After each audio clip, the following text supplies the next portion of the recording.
नाज़रीन, एक तरफ हम दुनिया को देखते हैं, यकीनी तौर पर दुनिया एक नए ऐद में कदम रख चुकी है और हम ये देखते हैं कि ये निज़ाम है, इसकी अपनी लिमिटेशंस की वजह से अमेरिका अपने आप को महदूद करना चाहता है।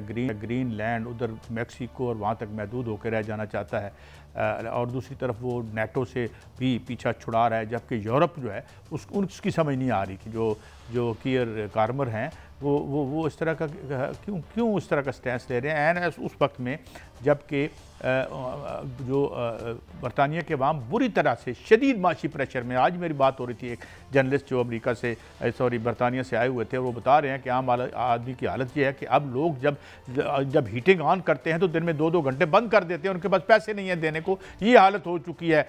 जिस ताज बरतानिया का सूरज गरूब नहीं हुआ करता था, अब उसका हीटर भी नहीं चलता। जी मियाँ साहब, पहले इस तरफ आएंगे या उस तरफ आ जाए? ये जो खैर से हमारी अब इसके साथ गड़बड़ चल रही है अफगानिस्तान के साथ, इससे पहले जरा लेटेस्ट बताएं कि क्या मामला है हमारे।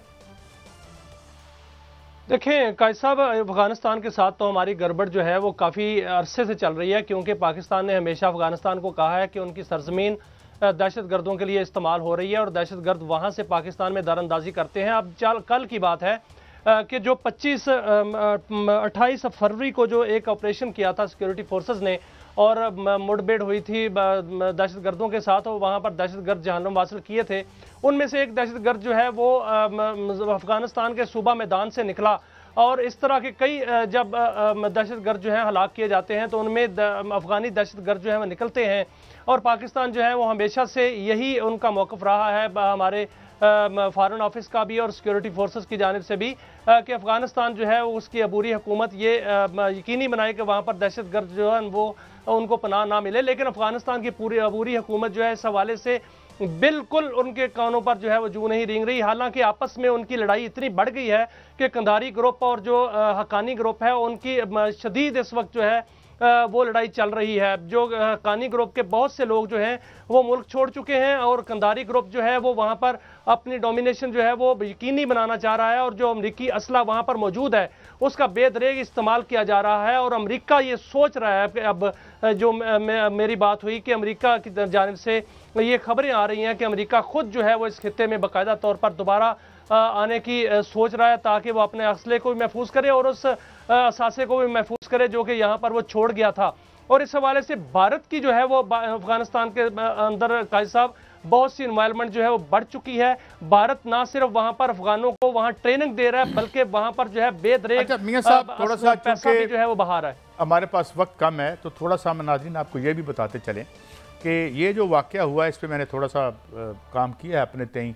ये जो ज़ेलेंस्की वाला मामला था, ये साइन करने जा रहा था मुबैना तौर पर वो जो मिनरल की, और उससे जाके कह दिया जी कि मैं साइन वाइन तब करूँगा जब आप मुझे सिक्योरिटी देंगे और मुझे पैसे देते रहेंगे। उसके बाद एक अनटूवर्ड सिचुएशन पैदा हुई और एक बड़ा लो कल्चरल लेवल का मुजाहरा हुआ जो हमने खाल देखा, जिसमें कल हम बहुत लोगों से बात कर भी चुके हैं। मगर मामला ये है कि उसने पूरी तरह से हाथ उठा दिए हैं और साथ ही उसने कहा कि नेटो में भी मैं कोई मदद नहीं करूँगा। इससे पहले जो मुलाकात मैक्रोन और कीयर कारमर की हुई थी उसमें भी साफ जवाब, सफ़ेद जवाब, जिससे साफ जवाब कहते हैं, दे दिया था कि मैं कोई सिक्योरिटी नहीं दूंगा। क्योंकि अब वो ये कह रहे हैं कि जो यूरोप की फ़ौजें हैं वो हम वहाँ जाके एक पीस कीपिंग का काम करेंगी। गोया इससे पहले जो लड़ाई हुई इस वजह से थी कि वो अपने डोर स्टेप पर, अपनी दहलीज पर नेटो के जो ट्रुप्स नहीं देख सकता था। तो अब ये जो हमाकत कर रहे हैं और कीयर कारमर साहब, जैसे मैंने अर्ज किया कि अब इसे ग्रेट ब्रिटेन की बजाय लोग स्कर्ट ब्रिटेन भी कहते हैं कि जिसका 25% दुनिया पे सूरज नहीं गुरूब हुआ करता था।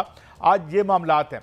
अब इस इशू ये है कि जो रशियन जो मिसाइल एक्सपर्ट्स हैं वो हमें बता रहे हैं कि वो पूरी तरीके से एक सुपर ताकत के तौर पर अपने आप को दोबारा से इस्टेब्लिश कर लिया है रूस ने, और इसमें जंग में बिल्कुल नहीं जाना चाहता क्योंकि वो जानता है $36 ट्रिलियन का कर्जा है इस वक्त मियाँ साहब उस पर, और वो इसीलिए ये लगा। हालांकि इसकी कीमत अवाम देंगे, जिस तरीके से थोड़ी देर पहले हमें बता रहे थे डॉक्टर रफीक पाशा।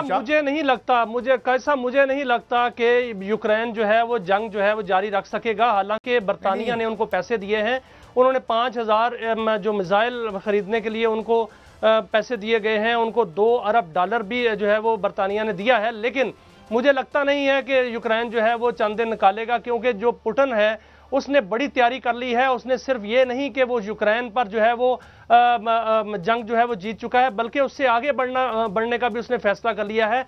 शाम के अंदर जो इजराइल की जो पेशकदमी थी उसको रोकने का भी फैसला कर लिया है रूस ने।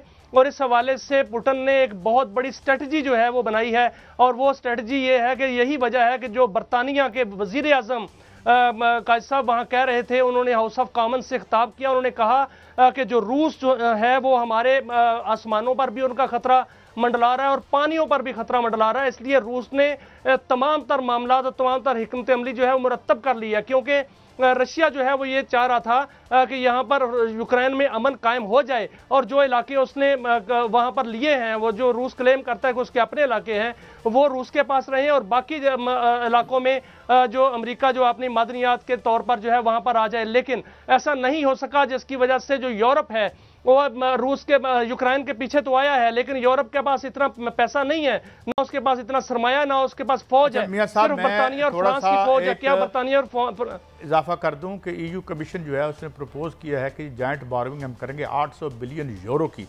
ये समझ लें कि $1 ट्रिलियन से भी ज़्यादा की या इसके लगभग रकम बन जाती है। पहले आपकी हालत कोई नहीं है। आप देखें यूरोप जो है उसकी क्या हालत है, एक के बाद दूसरी गवर्नमेंट गिर रही है और उसकी वजह मैशत है।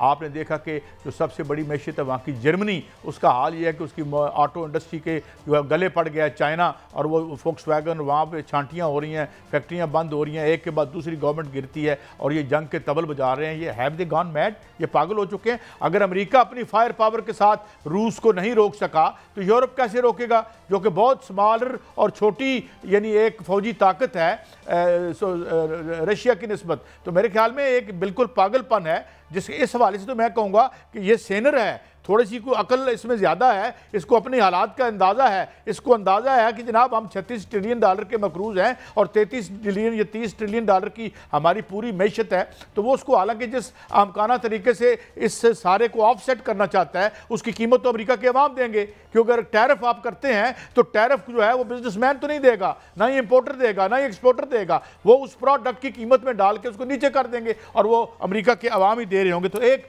हमें मैडनेस नज़र आती है, और ये आमतौर it's a very typical madness that we see in the periods of economic downturn जो हमें नज़र आ रहा है। इकोनॉमिक डाउन टर्न तो है और जंग के तबल भी बजाए जाग रहे हैं। उसकी वजह यह है कि मैं जाते जाते ये बता दूं आपको कि क्यों जंग चाहता है ज़ेलेंस्की, क्योंकि वहाँ मार्शल लॉ है और वहाँ एक जो है वो बेसिक ह्यूमन राइट सस्पेंडेड है। अगर ये ख़त्म होता है, जंग ख़त्म होती है, तो उसे इलेक्शन में जाना पड़ेगा और वो इलेक्शन जो है इसी तरह हारेगा जिस तरह हमारे यहाँ लोग जीते हैं। बहरहाल इसी पे प्रोग्राम को एंड करते हैं मियाँ साहब। इंशाल्लाह कल फिर मिलेंगे और आपकी जो मिनरल्स के हवाले से मैं उसका देता जाऊँ टीज़र। कल हम बताएंगे कि हमारे पास कितनी दौलत है और इस दौलत के होते हुए हम खज्जल और ख्वार क्यों हैं।